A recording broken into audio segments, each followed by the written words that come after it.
nyo agad. No shade din kasi akala ko din siya. Kasi siya yung top of mind. Tapos nung sinabi na Fortesa, okay, go game. I mean, either, walang shade.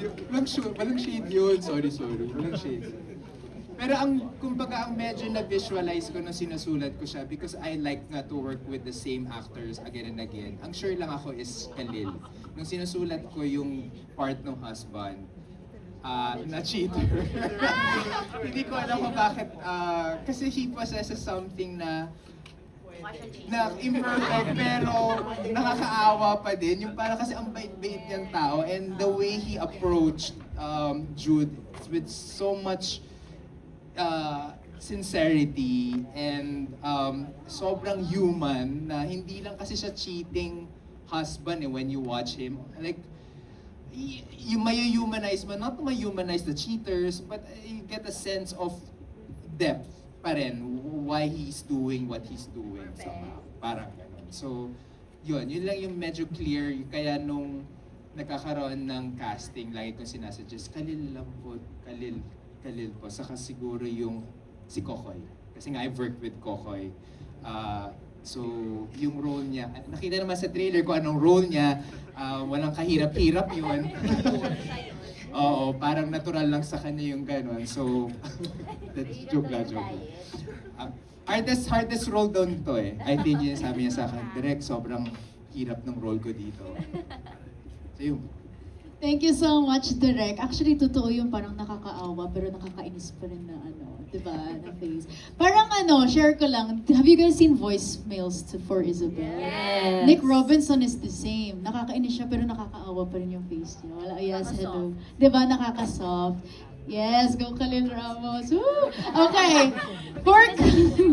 Yes, go Sir Keith. Ano po yun? Ay, sinik my abs. Oo nga, nakita yun sa trailer na sinabi mo yun, Barbie. No. Oh my gosh. Ad-lib na yun. It was an ad-lib.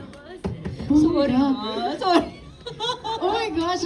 Barbie, gusto ko malaman, what pushed you to ad-lib that? Kasi ang subtext ko doon, anong karapatan mong magloko ni wala kang abs? Alam mo yun, hindi ka perfect. Bakit? Yung ganon, yun yung subtext. Hindi, kahit nga may abs, hindi ka dapat nag-cheat. Ano pa yung wala? Yun yung Nakalaro lang po namin. Oo. Yun, oo. Pero yun, mabuti pumayag. Sabi ko ibabato ko na lang, tapos bahala na sila kung isasama nila or hindi. Pero naramdaman ko kasi na punchline siya sa dulo kasi mabigat yung buong eksenang yun. Comedy tayo. So, yun. Oh, bongga. I love it. Palakpakan po natin our cast. Grabe! Of Saving Cherry. Thank you so much, ladies. Direk. Okay, ngayon naman it's time for us to head on over to the boys. Okay, Khalil and JC, gusto namin malaman, how was it like working with these beautiful ladies on set? Kamusta yung experience? Sasa JC muna ako.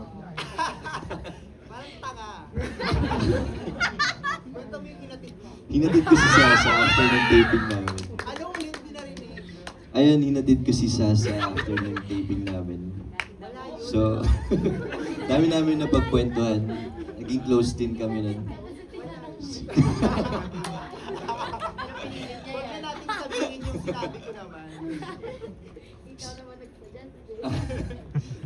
Yun. Sobrang grateful ko din. Sobrang saya.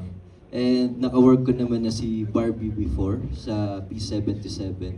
And sobrang relax, alam mo yung comfortable ako na makakagawa dito kasi walang magja-judge eh. Hahayaan ka lang nila na gawin mo yung gusto mo, gawin mo yung character mo. And kay Barbie Fortesa kasi sobrang na-appreciate kita, Barbie.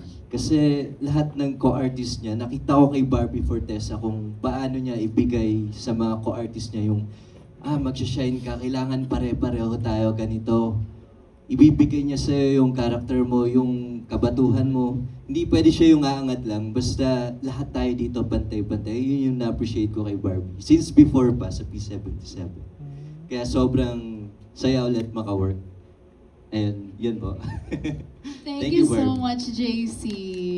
Okay. JC, sorry. Is this your first comedy or hindi? First comedy mo ba to? Parang first ko Parang ata first mo, to. no? Iba, Wow. first, oh. Grabe.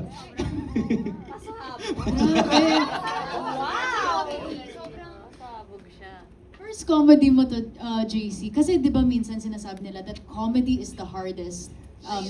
Di ba? Sobrang hirap. Kamusta yung adjustment mo, JC? Or how was the challenge like on set?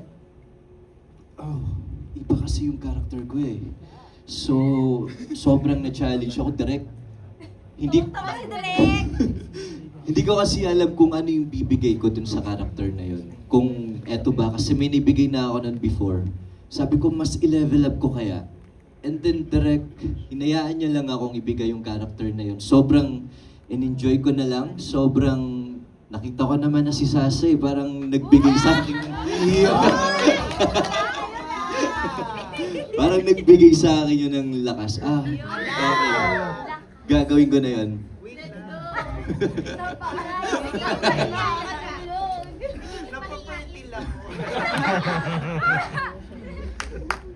Thank you so much, JC. Grabe. Ano ulit? Gusto mo ba sabihin yun ulit, Sasa? Or wag na? Ang alin, ang dami mo namang sinasabi. Charot, ano po yun? Gusto mo ba sabihin yun ulit yung sinabi mo, the side comment? Na? Napapretty ako. Oo. Yes! Oo. Okay. May nabubuo. May nabubuo Pero, na. thank you nga kay JC kasi nga hinatid nga niya ako. Tapos alam mo yun, paulit-ulit! Yun yung headline. Kasi sinadjust ko. At tinur niya pa ako sa ano niya, sa Sa bahay niya. House tour by Sa office niya, sa office. Pasensya na syempre pagdating sa lalaki, di ba naiintindihan niyo naman yan? Eh, ako yung nasa dressing room nila. Share kami tatlo. Ako nagta-third wheel talaga doon. Nandun na ako, nagme-makeup ako, naririnig ko si Sasa. So, JC, how are you going home later? Wala na tayong magagawa, di ba? Thank you po. Yun, ang dami na nasasabi. Tama na. Next question natin. Okay, thank you so much, Sasa and JC. Okay, Khalil! Yes, okay. Oh my gosh. Okay. Sorry, ano ulit yung question? Yes. Nawala na ako eh. Na-immerse na ako dun sa kwento ni Yes. Sasa. How's it like working with them? no? Yes. I remember nung script reading pa lang namin, nung binabasa na namin yung mga the funniest moments in the script, nasa isip ko agad, patay, kagulo to. As in, ang gulo nito. Kasi, yung comedy sa part ko, hindi ako, hindi ka sa punchline matatawa sa akin. It's the circumstance of what my character goes through. Sila, may liberty silang magpatawa, mag-adlib. So yung pinaka-challenge sa akin, hindi tumawa. As in, ang daming moments, hindi ko mabilang na lahat sila pagka naging unhinged na. Binigyan kasi ni Direk ng liberty yung actors to, just unleash whatever you want to unleash. I remember the very first day, there was one moment, one scene, na parang si Direk mahilig bumulong.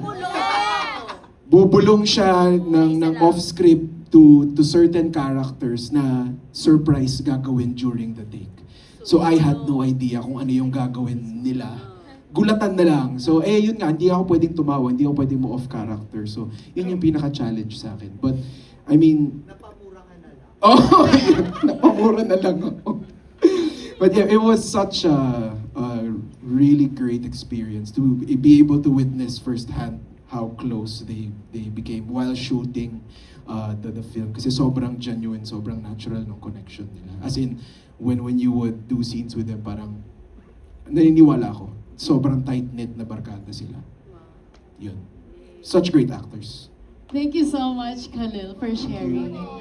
Yes, diba?